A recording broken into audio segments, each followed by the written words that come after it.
ייעוץ ארגוני, ואני קוראת לזה מטוב מאוד למצוין.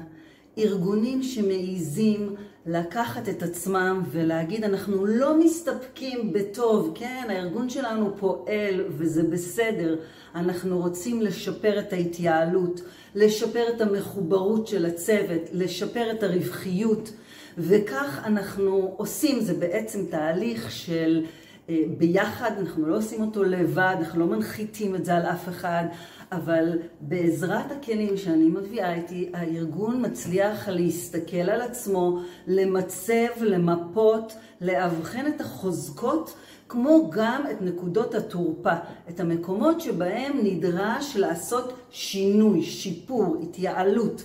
וכאן אנחנו באמת מסתכלים בצורה נוקבת, מקצועית, עניינית, יחד עם האנשים שבשטח, כי הם יודעים הכי טוב ועושים את השינויים הנדרשים.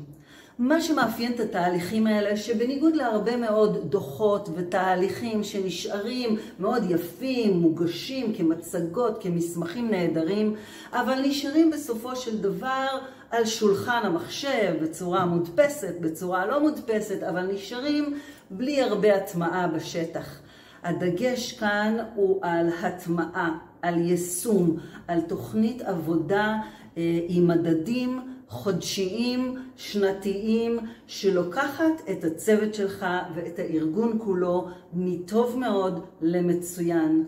זה ממש צו השעה, עכשיו נגמרה המלחמה, או לפחות יש תחושה שאנחנו חוזרים לאיזושהי שגרה. נכון, היא לא שגרה של נוחות, יש הרבה מאוד קשיים ואתגרים, אבל זה הזמן לחשוב קדימה ולתכנן באומץ.